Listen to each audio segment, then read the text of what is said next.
اس لیے انبیاء آ کر دو بات قوموں سے کرتے تھے، دو بات کرتے تھے۔ پہلی بات یہ کرتے تھے کہ یہ پورا نظام عالم ایک ذات نے پیدا کیا ہے، وہ اس کا خالق اور مالک ہے، وہ اس کا مدبر ہے، اس کے ہاتھ میں یہ پورا نظام ہے، رات دن وہ لاتا ہے، سورج چاند وہ لاتا ہے، سارا نظام اس کے ہاتھ میں ہے۔ یہ ساری بات کہہ کر وہ کیا کہتے تھے کہ ایمان کی حقیقت یہ ہے کہ صرف اس کے بنو، کسی کے نہ بنو۔ یہ بات کہ اللہ مالک ہے، اللہ خالق ہے، اللہ، یہ تو کافر بھی کہتا تھا۔ جو بات نبی کہتے تھے وہ کیا کہتے ہیں؟ جب سب کچھ اس کا ہے اور ساری چیز اس کے قبضے میں ہے تو صرف تو اس کا بن کر چل اور اس کو اپنے ساتھ لے کر چل، تب تو تجھے عاقبت مل جائے گی، وگرنہ نہیں ملے گی۔ ہم اپنے بیانات میں اس کے خالق مالک رازق ہونے پر تو زور دیتے ہیں۔ جو بات اللہ کہتا ہے کہ جب سب کچھ میں نے ہوں فَأَيْنَ تَذْهَبُونَ، پھر مجھے چھوڑ کر تم جاتے کہاں ہو، کہاں دھکے کھاتے ہو؟ تو شیطان اپنی زندگی لانے کے لیے کیا ان کو دکھاتا ہے؟ شیطان کہتا ہے یہ مال ہے، یہ ملک ہے، یہ زمین ہے، یہ دکان ہے، تو اس میں لگ، تجھے بہت کچھ مل جائے گا۔ اللہ سے تعلق کو ختم کرا دیتا ہے اور ان چیزوں سے تعلق کو بڑھا دیتا ہے، اور اس کا نتیجہ کیا نکلتا ہے؟ اس کا نتیجہ کیا نکلتا ہے؟ اس کا نتیجہ یہ نکلتا ہے کہ مال بھی بہت زیادہ، ملک بھی موجود، زمینیں بھی موجود، سب کچھ ہونے کے باوجود پریشانی ہی پریشانی ہے، مصیبتیں مصیبتیں، آفات ہی آفات، جس میں آج ہم گرے ہوئے ہیں۔ اس لیے اس کو خوب سمجھ لیجیے، کوئی تحریک، کوئی چیز کامیاب نہیں ہوگی۔ اللہ نے مقرر کر دیا ہے نظام، انسان والی زندگی گزارتا ہے تو اس کے لیے یہ ہے، اور انسان اگر اپنی زندگی چھوڑ کر شیطان والی زندگی گزارتا ہے تو اس کے لیے یہ ہے۔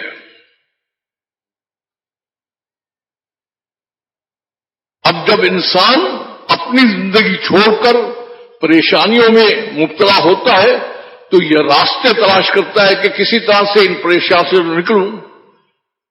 ان کو پریشانیوں سے نکالنے کے لیے جو نظام متعین کیا گیا ہے وہ تبلیغ و دعوت ہے۔ تبلیغ و دعوت کیا ہے؟ دعوت اللہ۔ پریشانیوں سے نہیں نکل سکتے، حالات ٹھیک نہیں ہو سکتے،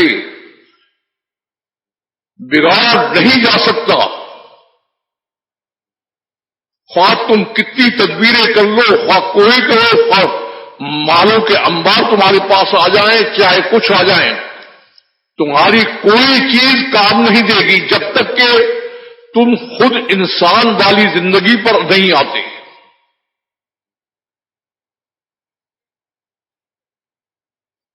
اس لیے انبیاء علیہ الصلوۃ و آ کر دعوت اللہ کیا کہتے ہیں؟ اللہ کے بن کر چلو، اور اللہ کے بننے کے لیے صرف ایک راستہ ہے کہ تم انسان بن کر چلو۔ اللہ نے تم سے کوئی اور مطالبہ نہیں کیا۔ اللہ نے مطالبہ یہ کیا ہے، جب انسان پیدا کیا ہے تو انسان بن کر کیوں نہیں چلتا؟ تو جب انسان اپنی فطرتی اور انسانی زندگی کو چھوڑ کر شیطانی زندگی اختیار کر لیتا ہے اور پریشانیاں آتی ہیں تو اس کو اس سے نکلنے کا راستہ بتانے کے لیے اللہ نے انبیاء علیہ الصلوۃ والسلام کا سلسلہ قائم کیا۔ یہ سلسلہ سیدنا آدم علیہ السلام سے لے کر چلا اور یہ سلسلہ مسلسل ہر دور میں، ہر قوم میں، ہر ملک میں چلتا رہا. آخر میں سیدنا محمد صلی اللہ علیہ وسلم خاتم الانبیاء امام الرسل تشریف لائے اور انہوں نے انسانیت کو انسانی زندگی پر لانے کے لیے پورا زور لگا دیا. اور اس کے ساتھ ساتھ جو آپ کا سب سے بڑا کمال ہے وہ کیا ہے کہ جو لوگ آپ کے ساتھ آتے رہے ان کو عبادت پہ صرف نہیں لگایا بلکہ ان کو بتایا. یہ سمجھنے خاص طور سے ان کو بتایا کہ جس طرح سے اپنا تعلق اللہ سے قائم کرنے کے لیے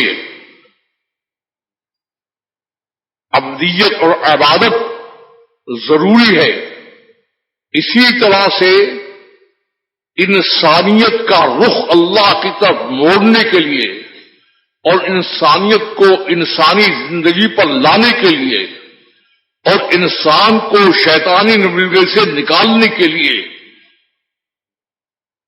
دعوت کا نظام اللہ نے رکھا ہے. یہ نظام پہلے انبیاء کے ذمہ تھا، اب نبوت مجھ پر ختم کر دی گئی ہے اور میری امت کو میرا نائب بنا کر، انبیاء کا نائب بنا کر پوری انسانیت کی رہنمائی اور رہبری کے لیے نیابت میں مقرر کیا گیا ہے. جس طرح سے انبیاء علیہم الصلاۃ والسلام عبودیت اور دعوت دونوں کے حامل تھے، اپنی زندگی کو اللہ سے جوڑنے کے لیے عبودیت کا نظام تھا اور انسانیت کی زندگی کو اللہ سے جوڑنے کے لیے دعوت کا نظام تھا. اور یہ دونوں چیزیں انبیاء علیہم الصلاۃ والسلام اختیار کرتے تھے. اسی طرح سے اس امت کو بھی دونوں چیزیں دی گئی ہیں. جس طرح سے اپنے آپ کو جوڑنے کے لیے عبودیت کا نظام ہے، اسی طرح سے اس امت کی ذمہ داری ہے،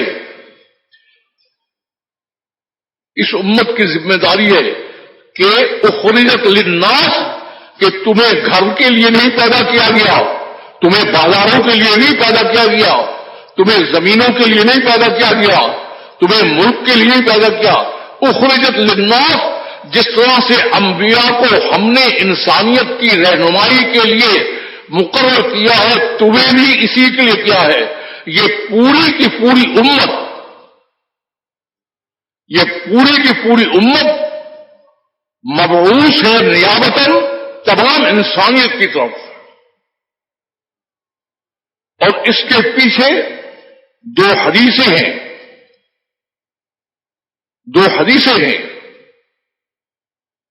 ایک حدیث میں فرمایا ہے اللہ رب العزت نے کہ اگر آپ کی امت اس ذمہ داری کو پورا کرے گی اور میری نمائندہ بن کر انسانوں کے پاس جائے گی، وہ انسان چاہے اسلام میں آئے یا نہ آئے، میرا وعدہ ہے کہ آپ کی امت کی دعائیں ویسے قبول کروں گا جیسے میں نے نبیوں کی ہیں. آپ کی امت کی مدد ویسے کروں گا جیسے میں نے نبیوں کی مدد کی ہے. آپ کی امت کو کافروں پر ویسے غالب کروں گا جیسے میں نے نبیوں کو غالب کیا ہے. یہ وعدہ آپ کے نماز روزے پر نہیں ہے، یہ وعدہ اس ذمہ داری کے پورا کرنے پر ہے جو انبیاء کی نیابت میں اس امت کو دی گئی ہے. یہ امت اپنی ذمہ داری کو اپنے ابتدائی دور سے ادا کرتی تھی. مرنا جینا اسی کے لیے تھا. اس لیے میں نے پہلے بھی کئی دفعہ عرض کیا ہے، مکہ معظمہ کا، بیت اللہ کا چھوڑنا آسان کام نہیں، مسجد نبوی کا، مدینے کا چھوڑنا آسان نہیں، لیکن اس ذمہ داری کو پورا کرنے کے لیے انہوں نے قربان کیا، مکے کو بھی چھوڑا، مدینے کو بھی چھوڑا۔ اور سب سے بڑی چیز، سب سے بڑی قربانی جو صحابہ کی تھی کیا ہے کہ حضور اکرم صلی اللہ علیہ وسلم کی صحبت بہت بڑا انعام اور بڑی قدر والی چیز تھی، لیکن جب ان کو کہا گیا کہ اس ذمہ داری کو پورا کرنے کے لیے آپ کو باہر جانا ہے تو روتے جا رہے تھے، پیچھے دیکھتے تھے، آپ کی طرف رخ کرتے تھے اور روتے روتے جا رہے تھے، لیکن وہ جانتے تھے کہ اس ذمہ داری کو ادا کیے بغیر نہ دنیا مل سکتی ہے نہ آخرت مل سکتی ہے۔